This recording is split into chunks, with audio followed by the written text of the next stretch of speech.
5, 4, 3, 2, 1, fire. Let me tell you something you already know. The world ain't all sunshine and rainbows. They've done studies, 60% of the time, it works every time. That doesn't make sense.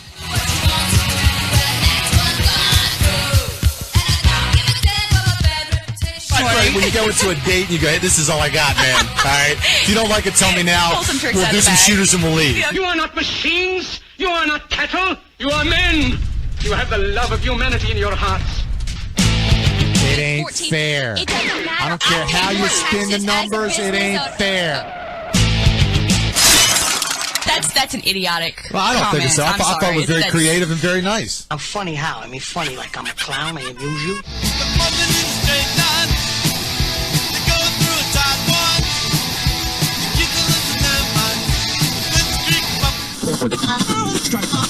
All right, let me pop a Xanax Okay.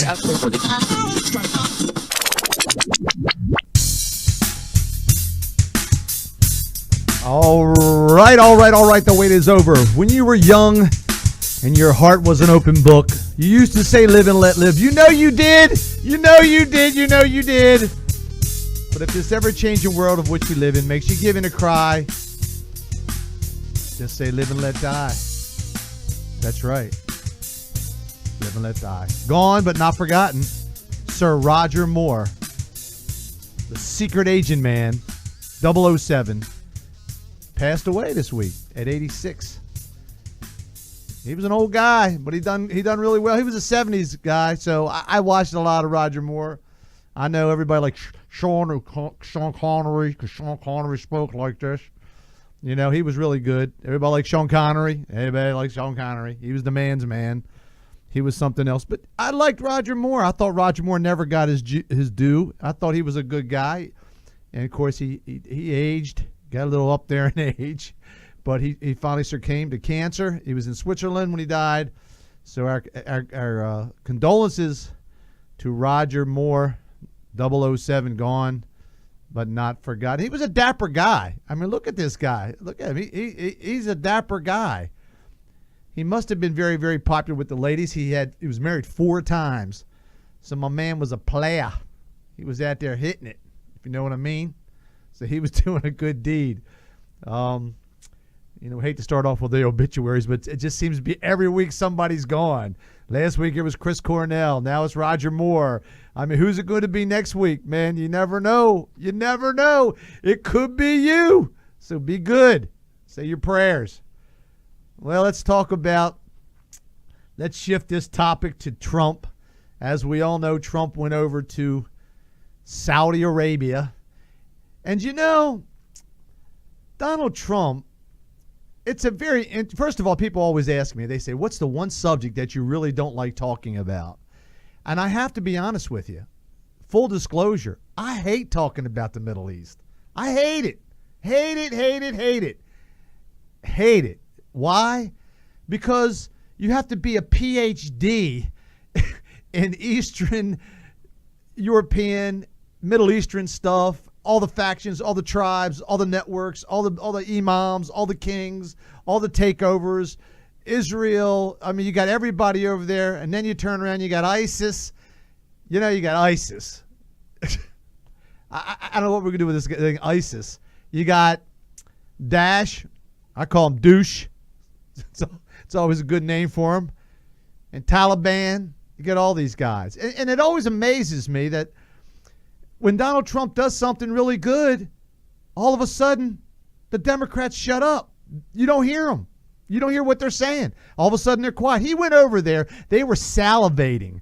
They were thinking, you know what? This guy's going to go over there. He's going to embarrass us. He's going to run his mouth. He's going to tweet. He's going to say something stupid because we know how Donald can get a little, hey, Donald, I like you, but come on. You get a little out there sometimes, buddy. Reel it in. And Donald gets a little crazy because he's a New Yorker. He's a New Yorker. He's a tough guy. And they were thinking he was going to go over there and just embarrass us. And they were hoping for it. I mean, they were drooling like a guy looking for that filet mignon. They were looking for it. And he went over there and shined. I mean, the guy shined like a beacon. He was so good. A speech that was just phenomenal. But he won't get credit for it. He'll never get credit for it. Even if he comes up with the cure for cancer, the Democrats still won't like him. That's how it's going to be. So kudos to Mr. President Trump there, who did a great job. He sat there and he actually talked to the Saudi king, and he actually told them, drive these nuts out of the land. Get them out of the land. Drive them. And he pretty much said, look, we can't do it for you. We'll help you. We'll pitch in. We'll do what we got to do. But we can't do it for you. You guys got to straighten out your mess. And we're not going to just dump a lot of money and labor and lives over here just because you guys don't want to man up and pony up. You got money. You got a lot of money. And they finally kicked some back because Kushner made a deal, his son-in-law, which is another bizarre thing. Here's a guy who's Jewish, and the Saudis allegedly hate the Jews, but yet Kushner inks a deal for like $100 billion in arms to the Saudis. Now, I know the argument. They're going to say that all the guys from 9/11 were from Saudi Arabia, and that is the truth. But they fail to tell you that it's a small sector of Saudi Arabia, small little area. The Wahhabis or Sawabis or whatever they're called over there, I don't even care. But they're the crazy people over there, and that's the ones that were converted and were involved with 9/11. It wasn't the Muslims over there that we liked, the Islamic ones. It's the bad ones.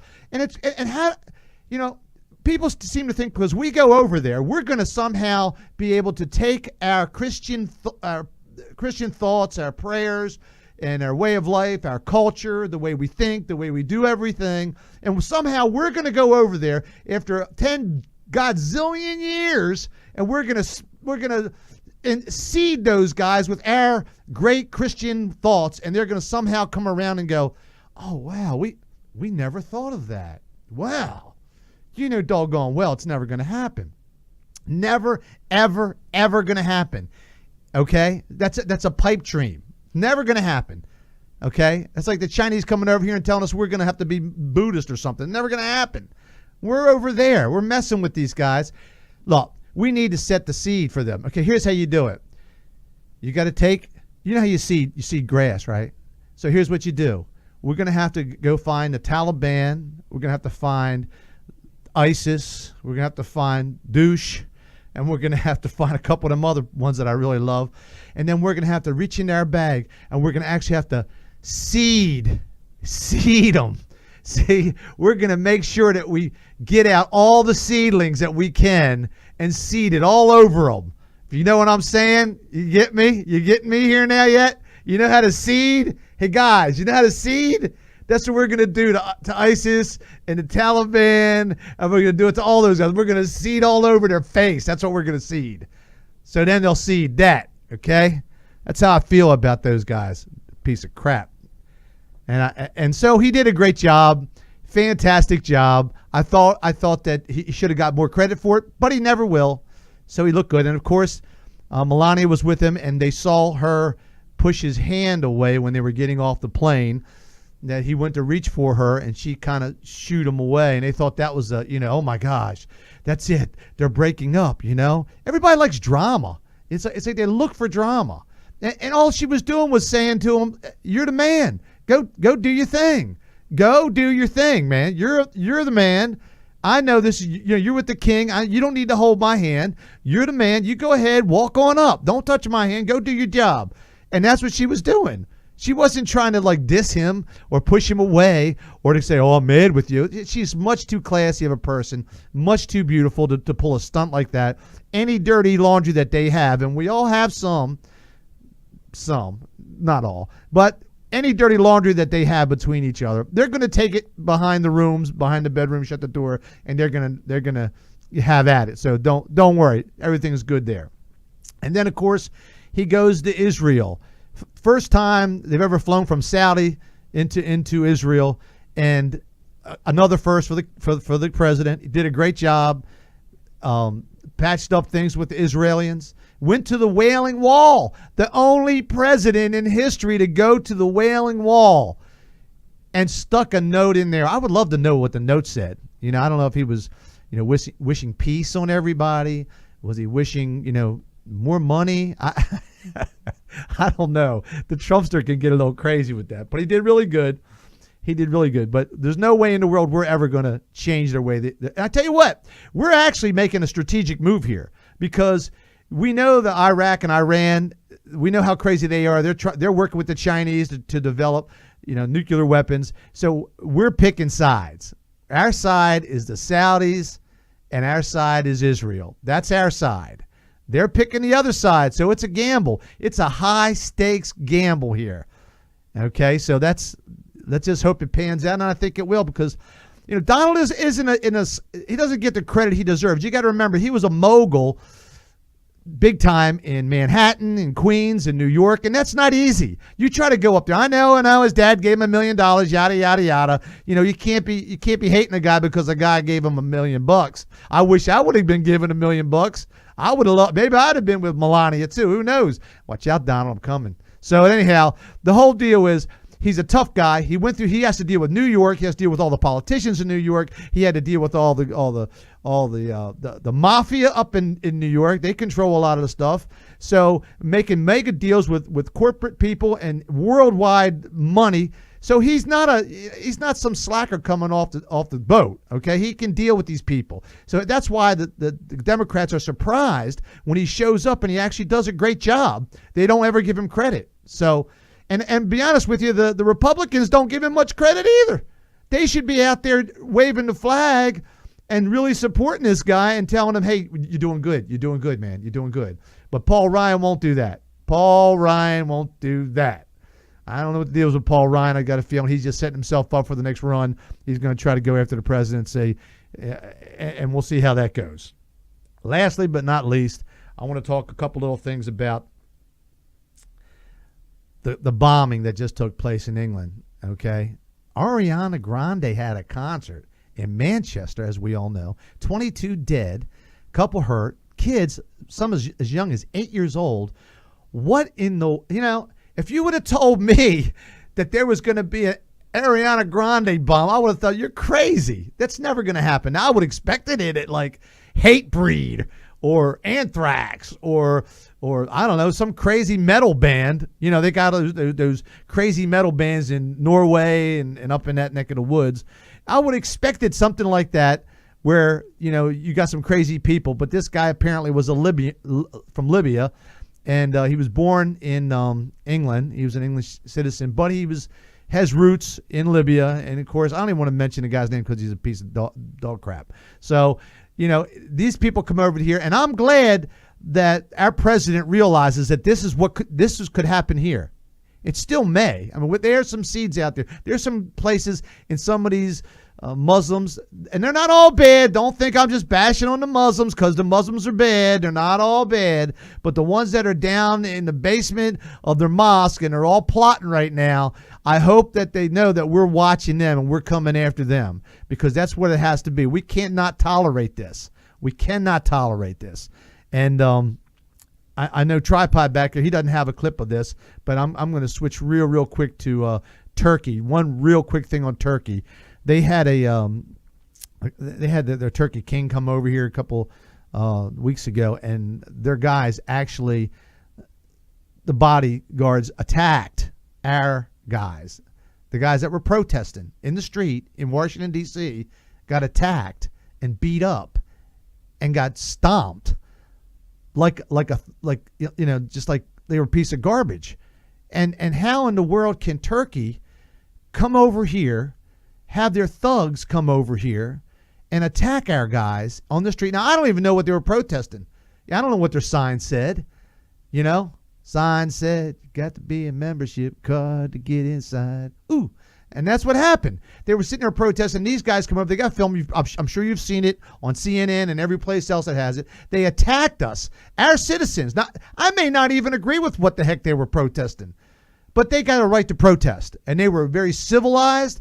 They were controlled. They were on the side. They had their signs up. They were, doing their thing the American way. doing their thing the American way, and they turned around and got stomped by all these bodyguards from Turkey. They should be put in jail immediately and brought up on charges for assault. But because of the rules and regulations, there's Turkey, big place. And they're sort of kind of an ally, but they're not really. They are. We have a base over there that we jump. I think it's over around this area, this neck of the woods or something, and we just go, we come on down. So we have to stop this too, because they're immune from prosecution, because they're like a consul from another country, so they can do anything they want, and they're never prosecuted, and so they take advantage of that. That has to change too, Donald. If you come over here in this country, I don't care where you are, you're welcome, as long as you're not going to start trouble. But if you're going to beat up people because they're speaking or they're protesting against something that you're for, that's not going to happen. You're gonna have to straighten your act up, or you're not going to be allowed to come into this country. That's how it is. So that's my rant and rave for today. Don't forget to listen to the Fix Radio show probably on Saturday-ish. We usually do a Wednesday and a Saturday. If you want to leave us a message, you can always call 239-791-7002. 239-791-7002. Usually on Saturdays we have the lines open. You can call up and I'll take a call. That's always fun. I like to hear what you guys got to say. If you want to shoot us an email, shoot us an email at fixradioshow@gmail.com. Always welcome for more sponsors. Bring it on. Bring it on. That's about it for today, man. Peace out. Subscribe.